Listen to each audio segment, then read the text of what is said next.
अस्सलाम वालेकुम जी, welcome to my channel. कैसे हैं आप सब? उम्मीद है सब खैरियत से होंगे। तो जी आज मैं बना रही हूँ दाल चावल। मैंने सोचा क्यों ना कुकिंग करते करते मैं आपके साथ कुछ बातें भी करती हूँ, साथ साथ आपको दिखाती हूँ कि हमारे किचन में आज क्या बन रहा है। तो यहाँ मेरे घर में ज़्यादातर दाल चावल बनते हैं, बॉयल्ड राइस ज़्यादा पसंद किए जाते हैं। तो कराची में ये होता था कि हफ्ते का एक दिन मुकर्रर होता था कि हमने उस दिन जो है ना बिरयानी बनानी होती थी, लेकिन यहाँ पे इतनी ज़्यादा नहीं बनती है, लेकिन बनती है। चिकन पुलाव बन जाता है, यखनी पुलाव बन जाता है या दाल चावल बन जाते हैं। क्योंकि जब से मैंने किचन का होल्ड लिया है ना तो बिरयानी कम ही बनती है। बिरयानी जो है ना, मैं बिरयानी एक्सपर्ट नहीं हूँ। मेरे हस्बैंड बहुत अच्छी बनाते हैं, मेरी बाजी बहुत अच्छी बनाती है और अम्मी तो कमाल ही बिरयानी बनाती हैं। तो लेकिन मेरा इतना कोई ख़ास एक्सपीरियंस नहीं रहा है। मैंने सिर्फ 3 से 4 दफ़ा बनाई होगी शायद। 2 दफ़ा मैंने दुबई में बनाई थी, 1 दफ़ा मैंने यहाँ पे बनाई और 1 दफ़ा मैंने अपने घर पे अम्मी के घर पे बनाई थी। तो टोटल जो है ना मैंने 4 दफ़ा बिरयानी बनाई थी। बाकी मैं सब कुछ बना लेती हूँ, बिरयानी भी बना लेती हूँ, लेकिन बस वो है, कहते हैं ना कि थोड़ा मुश्किल सा लगता है, तो बस मुझे वो मुश्किल लगता है। एनीवेज़ दाल में मैंने सब कुछ डाल दिया था, तो दाल सब कुछ डाल के ना मैं कुकर पे चढ़ा लेती हूँ। हमारे यहाँ पे सुई गैस नहीं है, लेकिन हम लोग ये गैस इस्तेमाल करते हैं, तो इसीलिए जो है ना, वैसे तो देगची में पकती रहे, जितनी ज़्यादा पकती है दाल उतना अच्छा टेस्ट आता है। ये भी अच्छी होती है, लेकिन ये है कि ज़ाहिर है कुकर और लगातार घंटों पकने में डिफरेंस तो होता ही है ना। कुकर बंद करना हमेशा से मुझे मुश्किल लगता रहा है। शादी से पहले तो मेरे से बंद होता ही नहीं था ना, अभी तो फिर भी मैं कर लेती हूँ। पहले हमेशा अम्मी को मैं आवाज़ देती थी अगर कभी मेरा काम करने का मूड होता था तो। वकास बहुत अच्छी कुकिंग करते हैं, उनके हाथ में बहुत टेस्ट है, वो बहुत अच्छी बिरयानी बनाते हैं। मतलब जो भी खाना बनवा लो आप, वो बहुत अच्छा मटन कोरमा बनाते हैं, कढ़ाई बनाते हैं और पता नहीं कौन सा तवा कीमा, डिफ़रेंट डिफ़रेंट रेसिपीज़ बनाते हैं और बहुत अच्छा खाना बनाते हैं। तो जब वो आते हैं ना तो मुझे ज़्यादा टेंशन नहीं होती है। एक तो उनको शौक़ भी है करने का, ऊपर से फिर वो जब उनके वो ज़्यादा चूज़ी भी नहीं है खाने के मामले में, उनकी कोई टेंशन नहीं होती है। तो वो खुद बनाते हैं, बल्कि मेरी हेल्प हो जाती है उल्टा। लेकिन ये है कि जब वो किचन में होते हैं ना तो किचन में मुझे 24 घंटे खड़े रहना पड़ता है उनके साथ। 24 घंटे नहीं, यानी जितना टाइम वो खड़े रहते हैं। क्योंकि वो किचन में गंद बहुत फैलाते हैं, तो साथ साथ मैं और अम्मी समेटते रहते हैं। तो इसीलिए हम कभी बोलते हैं कि आप कुछ भी ना किया करें, सब कुछ जब हम नहीं करना है सारा, आप इतना फैला देते हैं, तो फिर हमने ही समेटना है ना, तो खाना भी हम बना लिया करेंगे।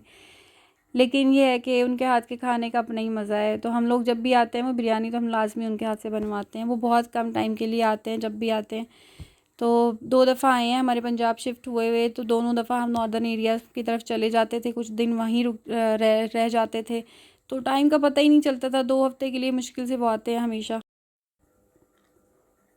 शौहर के बगैर रहना बहुत मुश्किल होता है, स्पेशली उनके लिए बहुत मुश्किल है जिनकी औलाद नहीं है। अल्लाह ताला उनको नेक साले औलाद अता फ़रमाए।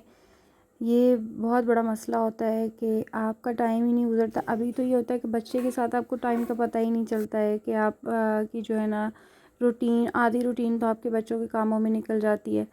तो इसीलिए जो है अल्लाह ताला औलाद की नेमत से किसी को भी महरूम ना रखे। ये तो अल्लाह ताला का एक अनमोल तोहफ़ा है। मेरी दुआ इन सब बहनों के लिए जो बे औलाद है, अल्लाह ताला उन्हें नेक साले औलाद अता फ़रमाए, आमीन। तो जी दाल जो है वो तकरीबन पक चुकी थी। मैंने जल्दी बनाना शुरू कर दिया था क्योंकि दिन काफ़ी छोटे हो गए हैं ना, तो दाल मैंने जल्दी चढ़ा दी थी। तो अब तड़का लगा लेंगे। तड़का लगाने के लिए मैंने प्याज काट के रखी थी, लहसुन के जवे जो है वो मैंने काट के गोल गोल रखे थे और ज़ीरा था, गोल वाली मिर्चें थी। तो कश्मीरी लाल मिर्च मैं डालना भूल गई थी, वो फिर मैंने लास्ट में थोड़ी सी ऐड की थी। थोड़ी सी डाल दिया करें, उससे ये दाल का कलर अच्छा आ जाता है। तो फिर तड़का लगा के इसको हम रख देंगे। साथ साथ मैंने, आपने देखा होगा कि मैंने शकरकंदी बॉयल की हुई थी, मामू को बहुत पसंद है। आजकल मामू जो है ना वो वेट कम करने के चक्करों में जो है ये ज़्यादा खाते हैं कि इससे वेट बहुत जल्दी लॉस होता है। तो आप ही जिनको वेट का मसला है ना, उनको लगता है कि शकरकंदी में, क्योंकि मुझे पहले लगता था कि शकरकंदी से ना वेट गेन होता होगा। वैसे मैं समझती थी इसका तो कोई फ़ायदा ही नहीं होता होगा, लेकिन जब मामू के सामने ऐसी कोई बात करो ना तो पूरी हिस्ट्री निकाल के बताना शुरू कर देते हैं कि किस चीज़ का क्या फ़ायदा है। तो वो भी खा ली थी, साथ साथ राइस भी बॉयल हो गए थे। मगरिब का टाइम था तो बस मैंने नमाज़ पढ़ी, उसके बाद खाने का फ़ौरन से हो जाता है, क्योंकि दिन में हम खाना नहीं खाते हैं ना, तो फिर रात में जल्दी खा लेते हैं। लेकिन जाविया ने जो है पूरा नहीं खाया था, 2-3 बाइट खाई थी और खाना छोड़ दिया क्योंकि उसको मेरे हाथ से अनियन की स्मेल आ गई थी। गंदी औलाद मज़ा ना स्वाद है। मेरा दिल ही तोड़ दिया ये बात करके उसने कि आपके हाथ से स्मेल आ रही है मम्मा। खैर जी, ड्रामा हम लोग जो है ना अच्छी तरह खाना वाना खा के किचन साफ़ करके फिर टाइम से ड्रामा लगा के बैठ जाते हैं। 1-2 किस्तें हमने जमा की होती हैं, फिर वो देखते हैं साथ में चाय या कॉफ़ी पीते हैं तो मज़ा आता है ड्रामा देखने का।